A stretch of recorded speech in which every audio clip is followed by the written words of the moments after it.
कल्पना कीजिए, रात का अंधेरा, चारों तरफ सिर्फ तेज हवा की आवाज और अचानक समुद्र का पानी आपकी तरफ बढ़ने लगे। हवा इतनी तेज हो जाए कि इंसान सांस लेने से डर जाए। घर की दीवारें कांपने लगें, पेड़ हवा में उड़ने लगे और कुछ ही मिनटों में पूरा गांव पानी में गायब हो जाए। सिर्फ 36 घंटे और हजारों जिंदगियां खत्म। साल 1999। भारत ने ऐसी ही एक भयावह रात देखी थी। नमस्कार दोस्तों, स्वागत है आप सभी का आपके अपने चैनल अपना एजुकेशन पर। आज हम जानेंगे 1999 ओडिशा सुपर साइक्लोन की पूरी कहानी, कैसे यह चक्रवात बना, समुद्र पहले पीछे क्यों चला गया और कैसे कुछ ही घंटों में पूरा ओडिशा तबाह हो गया। तो वीडियो को अंत तक जरूर देखिए, क्योंकि आगे जो हुआ वह किसी डरावनी फिल्म से कम नहीं था। 29th October 1999. 24 years have passed. The day evokes horrific memories of devastating cyclonic storm that ravaged parts of Odisha.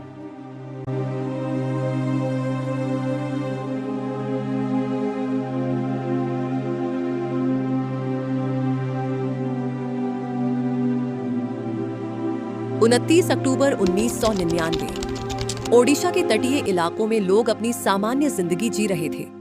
मछुआरे समुद्र की तरफ जा रहे थे, बच्चे खेल रहे थे, लोग खेतों में काम कर रहे थे। लेकिन समुद्र उस दिन सामान्य नहीं लग रहा था। लहरें अजीब थीं, हवा भारी महसूस हो रही थी। कुछ बुजुर्गों ने कहा, आज समुद्र ठीक नहीं लग रहा। और फिर लोगों ने एक ऐसा दृश्य देखा जिसने सबको हैरान कर दिया।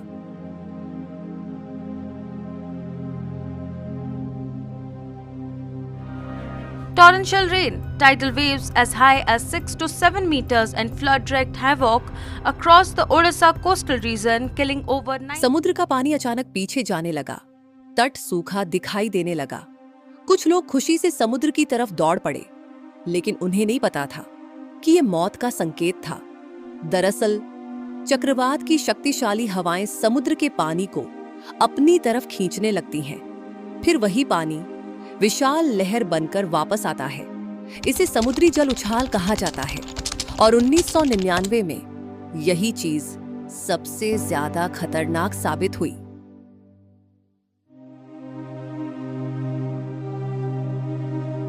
शाम होते होते मौसम अचानक बदल गया। पहले पेड़ हिले, फिर झुक गए, फिर जड़ से उखड़ने लगे। टिन की छतें हवा में उड़ रही थीं। कुछ ही घंटों में हवा की रफ्तार 260 से 270 किलोमीटर प्रति घंटा तक पहुंच गई।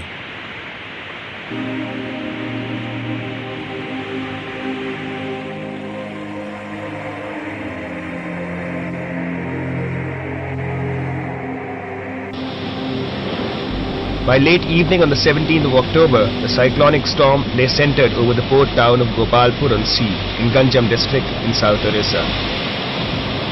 By midnight, the storm struck in all its fury, with wind velocity reaching up to 200 kilometers at times. इतनी तेज कि इंसान खड़ा तक नहीं रह सकता था। और फिर समुद्र वापस लौटा, लेकिन इस बार शांत नहीं दानव बनकर 20 से 30 फीट ऊंची समुद्री लहरें गांवों में घुस गईं। घर बहने लगे, दीवारें टूटने लगीं, लोग चीख रहे थे। कुछ लोग पेड़ों से लटके हुए थे, कुछ छतों पर बैठे मदद के लिए चिल्ला रहे थे। लेकिन उस रात हवा और पानी इंसानों से ज्यादा ताकतवर थे। पूरी रात सिर्फ चीखें, टूटते घरों की आवाज और तेज हवा की डरावनी गूंज सुनाई दे रही थी। सबसे डरावनी बात यह थी, यह चक्रवात जल्दी खत्म नहीं हुआ। यह ओडिशा के ऊपर लगभग 36 घंटे तक रुका रहा।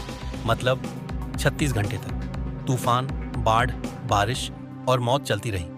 जब अगली सुबह लोगों ने बाहर देखा तो पूरा इलाका बदल चुका था। गांव गायब थे, सड़कें टूट चुकी थीं, हर तरफ मलबा और शव पड़े थे। कुछ पेड़ों पर लोगों के शव फंसे मिले। कई बच्चे रोते हुए अपने माता पिता को ढूंढ रहे थे, लेकिन बहुत लोग कभी वापस नहीं मिले।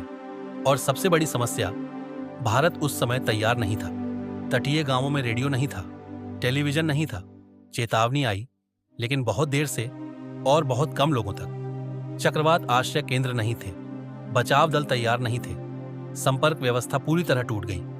फोन बंद, बिजली खत्म, सड़कें टूट चुकी थीं। कई गांव पूरी तरह दुनिया से कट गए।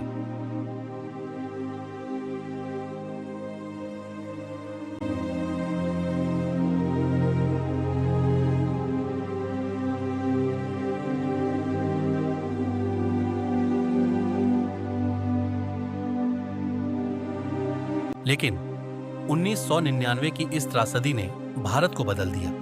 इसके बाद डॉपलर रडार प्रणाली आई, बेहतर उपग्रह लगाए गए, हजारों चक्रवात आश्रय केंद्र बनाए गए, प्रारंभिक चेतावनी प्रणाली मजबूत हुई और राष्ट्रीय आपदा प्रतिक्रिया बल बनाया गया ताकि भविष्य में लाखों लोगों की जान बचाई जा सके। और इसका सबसे बड़ा उदाहरण देखने को मिला साल 2013 में। फाइलिन चक्रवात, वह 1999 वाले चक्रवात से भी बड़ा माना गया। वह भी ओडिशा पर ही आया, लेकिन इस बार भारत तैयार था। सरकार ने पहले ही 9 लाख से ज्यादा लोगों को सुरक्षित जगहों पर पहुंचा दिया और यही कारण था कि इतनी बड़ी आपदा होने के बावजूद मौतें बहुत कम हुई। वैज्ञानिक मानते हैं कि जलवायु परिवर्तन की वजह से समुद्र लगातार गर्म हो रहे हैं और भविष्य में ऐसे खतरनाक चक्रवात और बढ़ सकते हैं। 1999 का ओडिशा सुपर साइक्लोन सिर्फ एक प्राकृतिक आपदा नहीं था। ये वो रात थी जब समुद्र जमीन पर चढ़ आया, जब हवा मौत बन गई और जब हजारों लोगों की जिंदगी हमेशा के लिए बदल गई। अगर आपको यह वीडियो जानकारी पूर्ण लगी हो तो चैनल अपना एजुकेशन को सब्सक्राइब अवश्य करें, वीडियो को लाइक करें और घंटी वाला बटन जरूर दबाएं। धन्यवाद।